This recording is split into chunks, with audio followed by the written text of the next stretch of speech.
नमस्ते चाचा जी। नमस्ते बेटा। पिताजी कहाँ है? वे तो बेटा विनिमय समिति की बैठक में गए हुए हैं। क्या काम था? पिछले कुछ दिनों से मैं संबंधों के बारे में सोच रहा हूँ। यह तो बहुत ही सुंदर मुद्दा है जिस पर आप सोच रहे हो। इस विषय पर अध्यापिका जी से कुछ बातें की। उनके साथ संवाद करके मुझे ये समझ में आया कि प्रकृति में एक सुंदर व्यवस्था बनी हुई है। पहली 3 अवस्थाओं द्वारा धरती पर ऐसा वातावरण बना कि जिसमें मानव का अवतरण हो सके। प्रकृति में कहीं भी शोषण नहीं है, उदारता है। परंतु अध्यापिका जी ने ऐसा कहा कि प्रकृति में मानव के अलावा और कोई व्यवस्था को समझने का काम नहीं कर सकता। समझने का काम मानव को ही करना है। और हम संबंध पर बात कर रहे थे, तो इस बात का संबंध से क्या संबंध? आप तो बहुत अच्छे से समझ रहे हो। हम इस बात पे थोड़ा और सोचते हैं।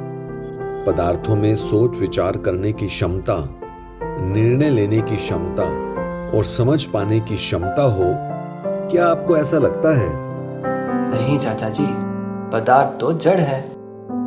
सभी जड़ वस्तुओं का आचरण निश्चित है ना। हाइड्रोजन और ऑक्सीजन मिलकर पानी बनाते हैं। सोडियम और क्लोरीन मिलकर नमक बनाते हैं। पानी हर बार पानी ही होता है, नमक नमक ही होता है। ऐसा क्यों है? इसी को तो नियम कहते हैं चाचा जी। नियम पूर्वक हर वस्तु का आचरण निश्चित है। तो हम ऐसा कहेंगे ही कि जड़ संसार में नियम, नियंत्रण, संतुलन है तथा नियम की प्रधानता पूर्वक व्यवस्था बनी हुई है। उसमें समझने वाला या सोचने वाला कोई भाग है ही नहीं। ठीक है ना? ठीक बात है चाचा जी। कभी आम के किसी पेड़ ने ऐसा सोचा कि ये क्या, सदियों से हम आम ही बनाते रहते हैं, चलो आज तो सेब बनाते हैं। या फिर जिस व्यक्ति ने पानी पिलाया हो वो व्यक्ति आकर पेड़ के नीचे खड़ा रहे तो पेड़ अपने आप बहुत सारे फल गिरा देगा। ऐसा होता है क्या? नहीं चाचा जी, ऐसा भी कभी हो सकता है क्या? आम के पेड़ पर आम ही लगेगा और सेब लगेगा सेब के पेड़ पर। फल पकता है तो अपने आप ही गिर जाता है। फल गिराने का विचार नहीं होता, फल गिर जाता है। और संसार में आम बना रहे, इसीलिए तो आम के अंदर गुठली होती है। अलग अलग ऊंचाई वाले, अलग अलग फैलाव वाले, अलग अलग फल वाले सभी पेड़ों की संख्या नियंत्रित रहती है।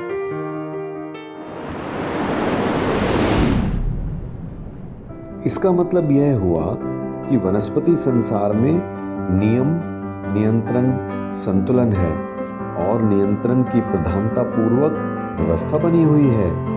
इतना तो ठीक हो गया ना। अब बात करते हैं जीव संसार की। शाकाहारी पशु वनस्पति संसार को खाते रहते हैं और उनके बीजों का वहन करते हैं तथा मांसाहारी पशु शाकाहारी पशुओं को खाते हैं। इसमें एक स्टडी ऐसी कहती है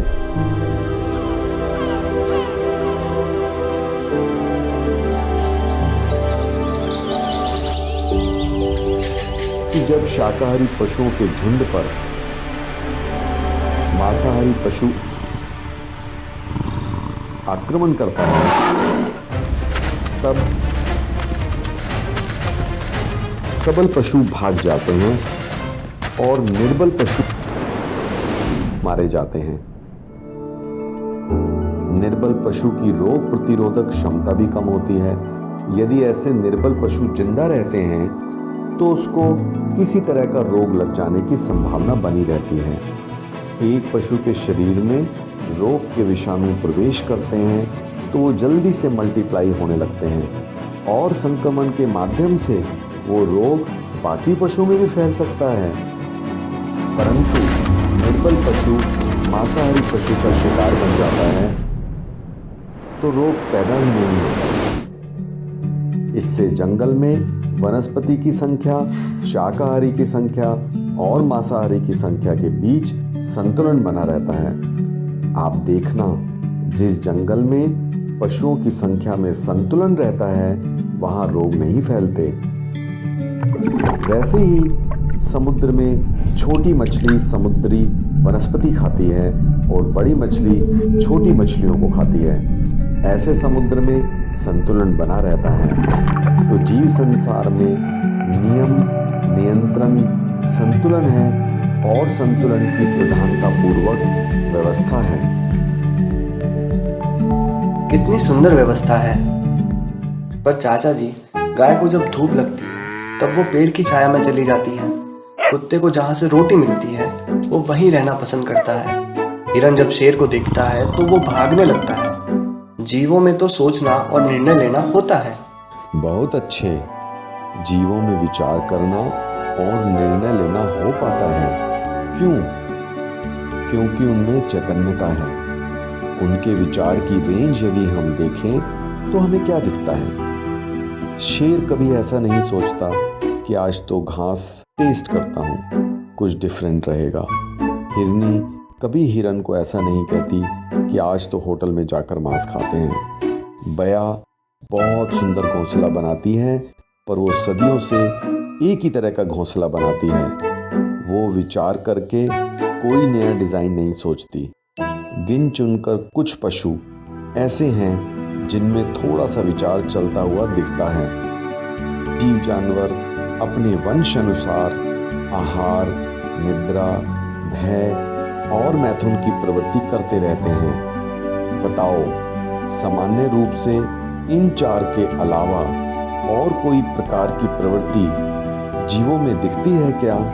नहीं चाचा जी, जितना हम सोच पाते हैं उसकी तुलना में जीव तो ना के बराबर ही सोच पाते हैं। शेर के शरीर की रचना मांसाहार के अनुकूल है और शेर होने की प्रवृत्ति ही मांस खाना है, तो शेर मांस खाता है। शेर व्यवस्था को समझकर व्यवस्था को बनाए रखने के निर्णय से मांस नहीं खाता। बया के शरीर की वंश परंपरा ही ऐसी है कि उसका छोटा सा मेधस घोंसले की एक तरह की डिज़ाइन बनाता है। सोचने की, कुछ नया करने की विचार क्षमता मानव में ही है। पूरे संसार की व्यवस्था को समझ पाने की क्षमता भी मानव में ही है। हम प्रकृति की सबसे विकसित इकाई हैं। पर हम भी तो आहार, निद्रा, भय और मैथुन में ही जी रहे हैं। जीव जानवर इनको सामान्य ढंग से करते हैं और हम बहुत ही नए नए तरीकों से मौज शौक से करते हैं। करते तो हम भी यही हैं। तर्क तो आपका ठीक है बेटा, पर हम सिर्फ उतने से तृप्त नहीं हुए हैं। हमने कई सदियों से संसार को समझने का प्रयास किया है। हाँ, जिंदा रहने के लिए आहार, निद्रा, भय, मैथुन आवश्यक है ही, पर सिर्फ उतने से ही हम सुखी नहीं हो जाएंगे। परिवार में कोई दुखी हो तो हमें अच्छा खाना भी फीका लगने लगता है। समाज में कोई समस्या हो तो हमको आरामदेह कमरे में भी सुकून नहीं मिलता। प्रकृति में कोई जीव की प्रजाति लुप्त हो रही हो तो हमारे लिए वो चिंता का विषय है। हम सिर्फ जिंदा नहीं रहना चाहते, हम परिवार में संगीत चाहते हैं। हम समाज में मानवीय व्यवस्था चाहते हैं। हम पूरी प्रकृति को संतुलित देखना चाहते हैं। हम सुखी होना चाहते हैं। धरती को स्वर्ग बनाने की क्षमता सिर्फ हम में ही है, क्योंकि हम मानव हैं।